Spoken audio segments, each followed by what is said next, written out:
same standard, it is like they're dependent on each other. They're just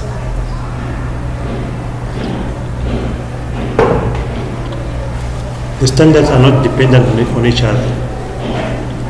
They are standalone standards.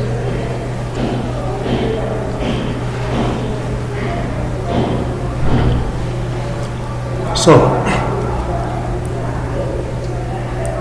the first time you revalued the asset, it was a gain. The second time, it's a loss.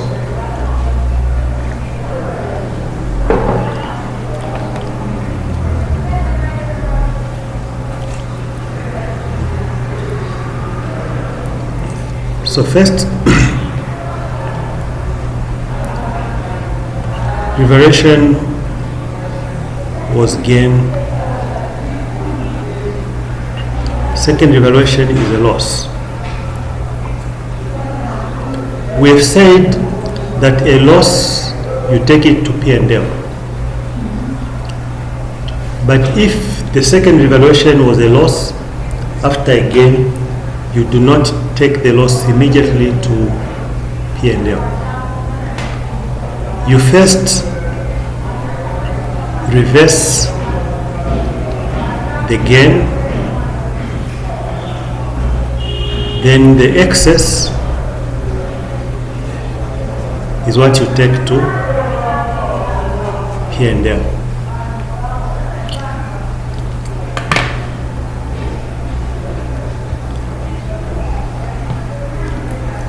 So your entry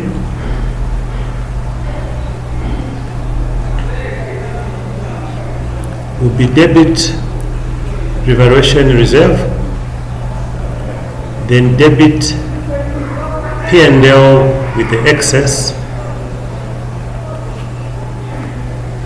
then credit the asset.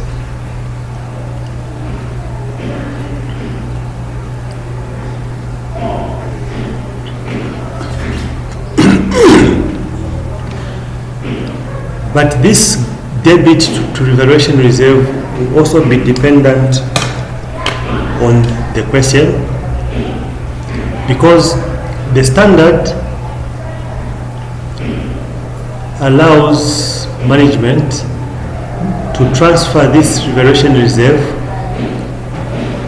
from revaluation reserve, you take it to retained earnings.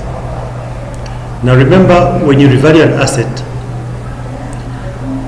the depreciation period changes. You start depreciating the assets over the remaining life. So for example, if when you acquired the asset, it had 20 years. Then after 5 years, you revalue the asset. The revalued amount will now be depreciated over 15 years. Okay? So the standard allows you to transfer the revaluation reserve over the remaining life to retained earnings. But it's not compulsory. The standard has left it to management to make that decision. So the question will tell you if management is doing that or not. So if management is doing that, then the amount that you're going to reverse when the asset is impaired at the second revaluation, the amount you're going to reverse from revaluation reserve should be less the amount which has been transferred to retained earnings. Because if management is doing that, then you'll have done you'll have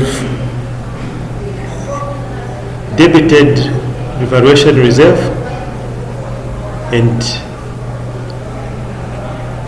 credited retained earnings.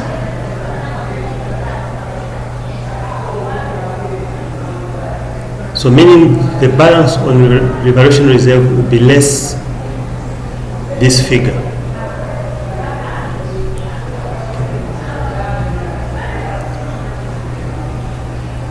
over remaining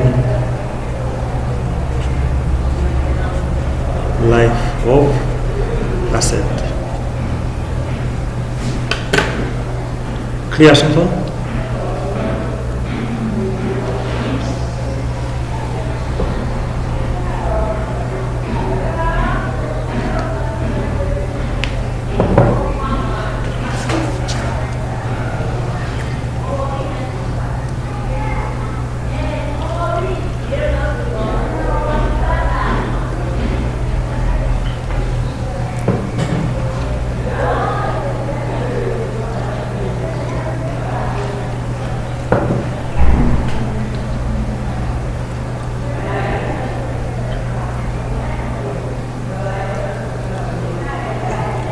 Now, what if this first revaluation was a loss and the second revaluation is a gain? If the first revaluation was a loss,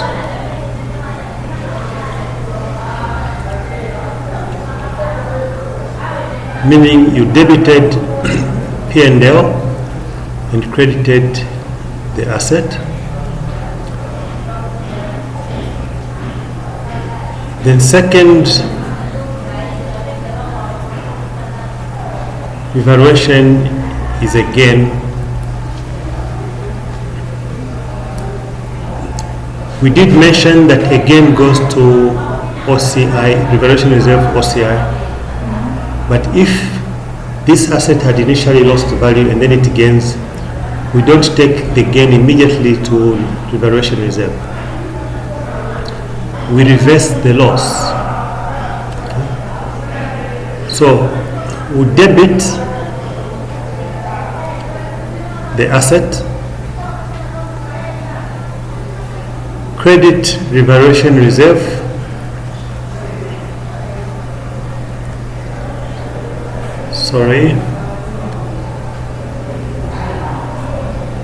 credit P&L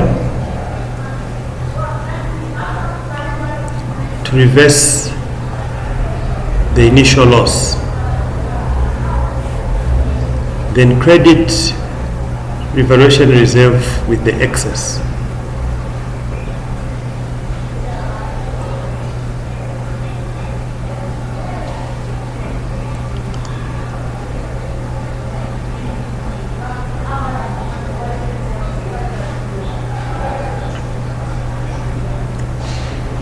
Clear?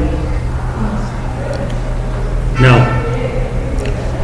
remember we said when an asset is impaired or it gains value, it will be depreciated over the remaining life.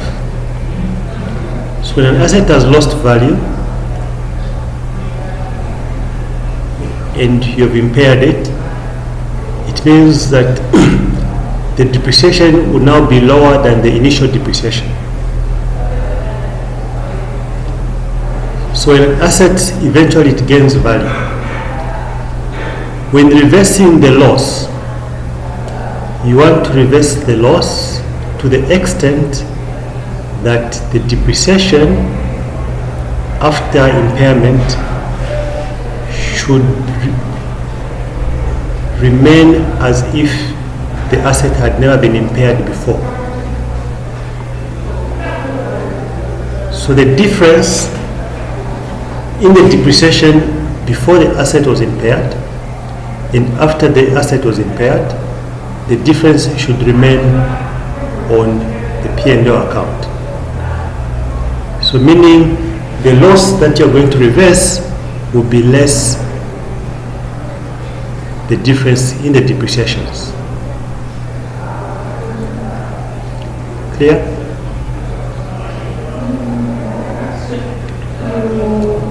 Less the depreciation. Okay. Let's put some figures there. Let's assume